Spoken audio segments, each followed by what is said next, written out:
অনিন্দা, আজকে কলকাতা হাইকোর্টে জোড়া ধাক্কা খেলো রাজ্য সরকার, কি বলবেন?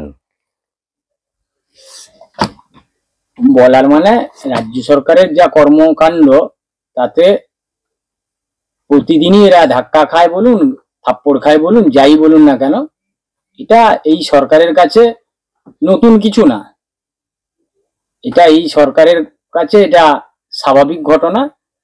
এরা এগুলো জানেও, কারণ দুটো ঘটনা বলতে আপনি যেটা বলতে চাইছেন, একটা বোধহয় এসএসসি সার্ভিস সংক্রান্ত, আর একটা যেটা রামনবমীকে কেন্দ্র করে মুর্শিদাবাদের যে গন্ডগোলটা।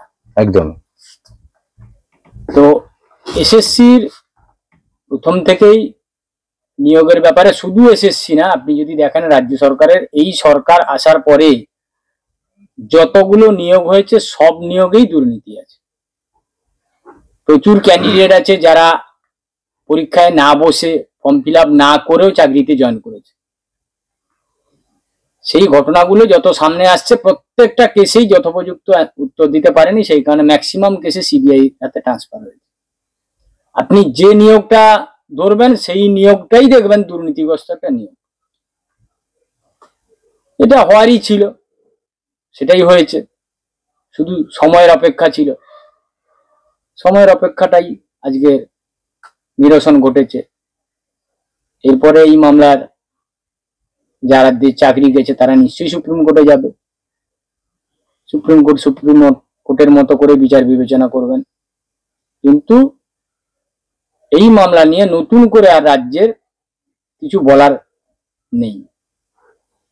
এটা সবাই জানতো যে অবৈধ নিয়োগ হয়েছে, পুরো প্যানেলটাই দুর্নীতিগ্রস্ত একটা প্যানেলটাকে আজকের কোর্ট যথারীতি ক্যান্সেল করেছে। কুণাল ঘোষ বলছে যে ভোটের আগে কেন, এটা ভোটের পরে তো করতে পারতো কলকাতা হাইকোর্ট। কুণাল ঘোষ সবটাকে তো তৃণমূল পার্টি অফিস ভাবেন, তাহলে কোর্টের কাজকর্ম এখন বন্ধ রাখতে বলুন, কুণাল ঘোষকে নির্দেশ দিতে বলুন যে ভোটের আগে কোনো যাতে শুনানি না হয়। কুণাল ঘোষের যদি এই মন্তব্য উনি করে থাকেন, তাহলে কি বলবো, ওনাকে ডাক্তার দেখাতে হবে। আজকে মাননীয় মুখ্যমন্ত্রী জনসভা থেকে বলছে যে আজকে কলকাতা হাইকোর্ট যে রায় দিয়েছে এটা পুরো বেআইনি, আমরা চ্যালেঞ্জ করছি। আচ্ছা, আমার যেখানটা জানার ইচ্ছে, মাননীয় মুখ্যমন্ত্রী যেভাবে বলছে মানে জনসমক্ষে, এমনি কলকাতা হাইকোর্টে এসে কোনো জাজের কাছে এসে বললো, বা সিঙ্গেল বেঞ্চে বা ডিভিশন বেঞ্চে বা সুপ্রিম কোর্টে গিয়ে বললো, তার লয়াররা বললো একরকম জিনিস। তিনি জনসমক্ষে একেবারে এইভাবে কোর্ট অ্যান্ড কোর্ট বলছে যে এটা বেআইনি, এই কথাটাকে এইভাবে বলা যায়? মূলত কোর্টের একটা অর্ডার আছে, তাকে যদি মনে হয় কোথাও যে আমি সন্তুষ্ট নয়, আইনি ভাবে তার লড়াই করা যায়, তাকে অ্যাপিল করা যায়। উনি যেহেতু একটা সাংবিধানিক পোস্টে আছেন, তবে জনসভায় এটা না বলাই ভালো, কিন্তু উনি রাজনীতি করতে নেমেছেন। উনার এই সভা মঞ্চ থেকে যদি এটার কিছু বার্তা না দেয়, তাহলে উনার ভোট ব্যাংকে আঘাত ঘটবে। যাদের চাকরি গেছে, যাদের পরিবার, সেই পরিবারের যে ভোটটা, সেটাকে উনার কক্ষিগত করতে হবে। ধরুন আজকে চাকরি গেছে 25,000, এই চাকরির রিলেটেড যখন চাকরি পেয়েছিল তার প্রচুর ছিল আনম্যারিড ছেলেমেয়ে, তারা পরবর্তী সময় চাকরি দেখিয়ে, চাকরি সূত্রে তাদের বয়সও বেড়েছে, তারা সংসার করেছে, তাদের আত্মীয়তা বেড়েছে। তাই সব মিলেমিশে একটা বড় ফিগারের ভোট ধরে রাখতে হবে। ধরুন 25 ইন্টু যদি আপনি 5টা তার আত্মীয়তা বেড়েছে, তাদের প্রত্যেকের পারিবারিক ভোট আছে, সব ভোটটাকে কুক্ষিগত করতে হবে যে আমরা তোমাদের সঙ্গে আছি, আমি তোমাদের জন্য লড়ে নেব, এই বার্তাটা দিতে হবে। সেই জন্যই উনি বলেছেন। উনি তো সাংবাদিক, মানে সাংবিধানিক যে একটা জায়গা আছে, সাংবিধানিক পোস্টে যে উনি রাজ্যের সর্বময় পোস্টে আছেন, সেটা উনি ভুলে যান। উনি সাংবাদিক সম্মেলন যখন করছেন, বা সাংবাদিকদের সঙ্গে যখন মুখোমুখি হচ্ছেন, বা কোনো সভা মঞ্চে থাকছেন, উনি সবসময় উনার দলকে সামনে রেখেই তাকে কি করে প্রোটেক্ট করা যায় সেটাই উনি মাথায় রাখেন সবসময়। উনি তো সাংবাদিক সম্মেলনটা যখন করছেন বা কোনো সবাই যখন বক্তব্য দিচ্ছেন, তখন তো উনি ভুলে যান যে উনি একটা সাংবিধানিক পোস্টে আছেন। সেটা যদি মাথায় থাকতো তাহলে এই কথা সভা মঞ্চে বলতেন না। উনি এও বলছে যে চাকরি দিচ্ছি আমি, আর চাকরি তোমরা খেয়ে নিচ্ছ। চাকরি উনি দিচ্ছেন মানে এটা উনার কোনো পৈতৃক ব্যাপার না, কোনো কোম্পানি না যে এই কোম্পানির উনি মালিক। উনি উনার চয়েসে যাকে খুশি নিয়োগ করবেন। এটা তো কোম্পানির মালিক উনি না, উনি একটা সরকারের মালিক, সরকারের ইলেক্টেড প্রতিনিধি উনি। অতএব জনগণের যা নিয়ম কানুন আছে, সংবিধানের যা নিয়ম কানুন আছে, সেটাকে মেনেই উনাকে চলতে হবে। চাকরি উনি দিচ্ছেন মানে উনি উনার মতো নিয়োগ করবেন, এই কথাটা উনাকে মহামান্য আদালতে এসে বলতে বলুন না। উনার যারা লয়ার ছিল তারা বলতে পারতেন এই কথা, যে আমি চাকরি দিচ্ছি, আমি যেমন খুশি নিয়োগ করবো। এসব কথা জনসমক্ষে বলে, জনসভায় বলে মানুষকে বিভ্রান্ত করা ছাড়া আর কিছুই না। ওনার দলের একজন আইনজীবী বলছেন যে কলকাতা হাইকোর্টের এই রায় চ্যালেঞ্জ করলে সুপ্রিম কোর্টে 5 মিনিটে স্টে হয়ে যাবে। দেখুন, উনি আইনজীবী হিসেবে উনার রাজ্য সরকারের হয়ে উনাকে সওয়াল করতেই হবে। উনি উনার জায়গা থেকে উনার এটা মনে হয়েছে বলেছেন। এবারে সেটা 5 মিনিট কেন, 2 মিনিটেও হতে পারে। কারণ সারা রাজ্যে এতগুলো লোকের যখন চাকরি চলে যাচ্ছে, প্রাথমিকভাবে শুনলে সুপ্রিম কোর্ট এটাতে স্টে দেওয়াটা প্রাথমিকভাবে খুব সহজ ব্যাপার। এটা আমারও মনে হয় না খুব একটা উনি ভুল বলেছেন। আচ্ছা, আমরা যদি এসএসসির দিকে তাকাই স্টে তাহলে পাওয়া মানেই তো পুরো মামলা জিতে যাওয়া না। একদম স্টে পাওয়া মানে সাময়িক স্থগিতাদেশ, তার মানে তার মামলায় পুরোপুরি জিতে যাওয়া না। স্টে পাওয়া মানে এমনটা নয় যে মামলায় জিতে গেলেন। আমরা যদি দেখি যে এসএসসির ক্ষেত্রে তো একটা বড় রায় হলোই, উল্টো দিকে যদি দেখছি আমরা যেটা হচ্ছে রামনবমী নিয়ে, এইখানে বলার কি আছে বলুন? এইখানে তো একটা ধর্ম, কতগুলো লোক তারা মিছিল নিয়ে বেরিয়েছে, তাদের ওপরে হামলা হয়েছে। সেইখানেও কলকাতা হাইকোর্টের রায় একদম পরিষ্কার আজকে মানে তুলোধনা করে ছেড়েছে। এখানে আমরাও বলেছি কোর্টকে, কোর্টও রাজ্য সরকারকে বলেছে, এবং ইউনিয়ন অফ ইন্ডিয়ার পক্ষ থেকে যিনি ছিলেন আইনজীবী তিনিও বলেছেন যে একটা ধর্মের লোককে বারে বারে কোনো সভা বা মিছিল করার জন্য কেন কোর্টের দ্বারস্থ হতে হবে, কেন তাদের উপর আক্রমণ হবে। এবং যে জায়গাটায় ঘটনা ঘটেছে সেই জায়গাটা মূলত ওই জেলাতে হিন্দুরাই হচ্ছে সেখানে মাইনরিটি।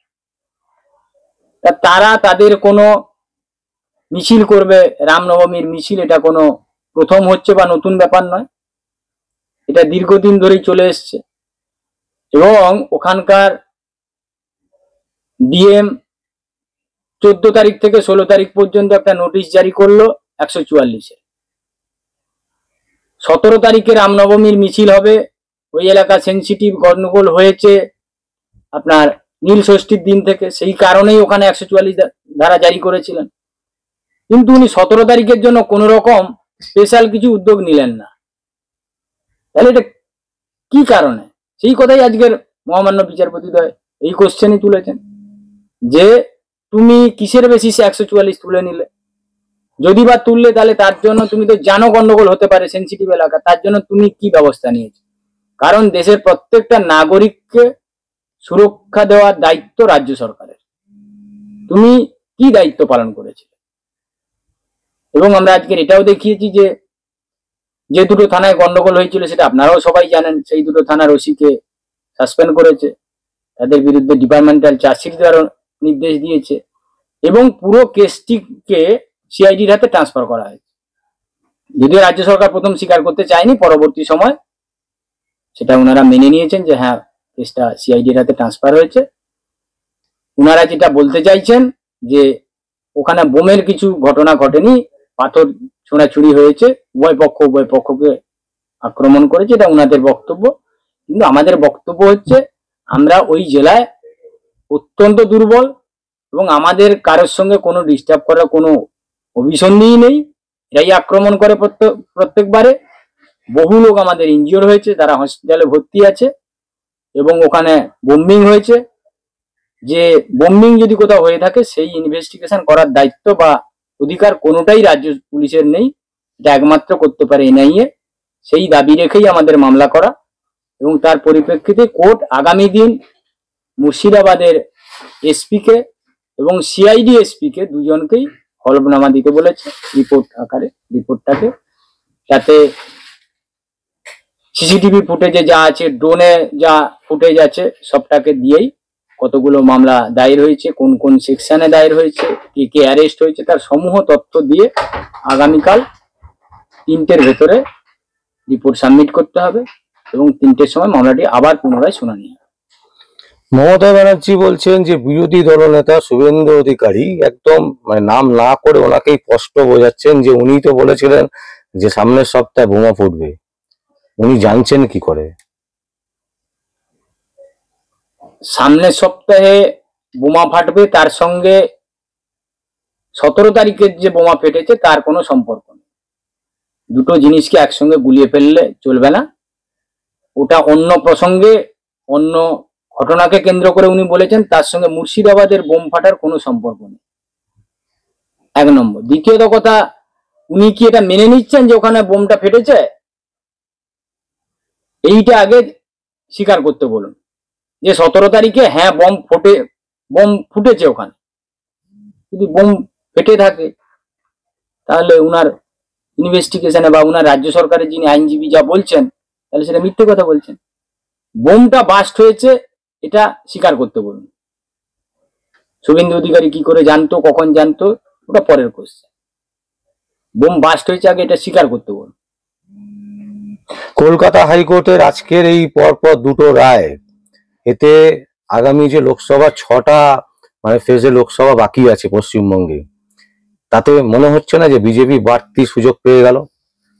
100% ঠিকই, যেগুলো তো একটা মানুষের কাছে অক্সিজেন, একটা বার্তা যায়, এবং অনেকে অনেক কিছু জানে, তবুও কোর্টের নির্দেশের পরে আরো সেটা খুল্লা হয়ে যায়, আর একটা মনের জোর বৃদ্ধি পায়। এদিক থেকে বিজেপি অনেকটাই এগিয়ে থাকবে। মানে অনেকে ইয়ার্কি করে বলছে বা বলুন জোক করে বলছে যে কোর্ট একেবারে সাজিয়ে দিচ্ছে, এবার বিজেপিকে খেলতে হবে, এরকম কিছু? শুনুন, কোর্টের কাজ করে যাচ্ছে, তাতে কার বেনিফিট হবে সেটা তো কোর্টের ডিউটি না, কোর্ট সেটা নিয়ে চিন্তাও করে না।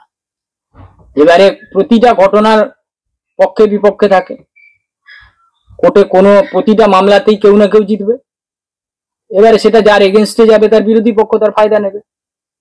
কোর্ট কারোর কথা ভেবে কোনো নির্দেশ দেয় না বা বিচার করে না, ঘটনা যেমন আসছে তার উপরে নির্ভর করেই কোর্টে নির্দেশ হচ্ছে। দাদা আমার শেষ কে লাভ হলো, কার লস হলো, ওটা কোর্টের বিবেচ্য বিষয় না। দাদা আমার শেষ প্রশ্ন, এই যে 25,000 ছেলে মেয়ের চাকরি চলে গেল, এটা শুধু তো এসএসসি, এছাড়াও টেট ফেট সমস্ত কিছু আরো বাকি আছে, সেগুলোও হবে।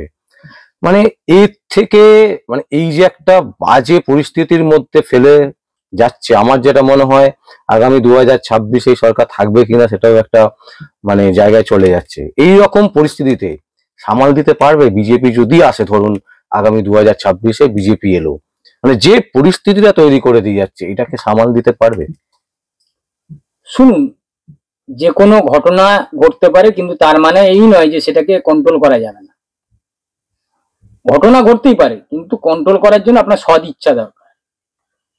এই যা যা ঘটনা ঘটেছে বা ঘটে চলেছে, এটা সরকারের মদতে হয়েছে, সরকার জানে না তা তো না। সরকার নিজে থেকেই বলছে, কোন একটা সেমিনারে বলছে তোমরা যে যা কামাচ্ছ তার একটা পার্সেন্টেজ দিয়ে যাও।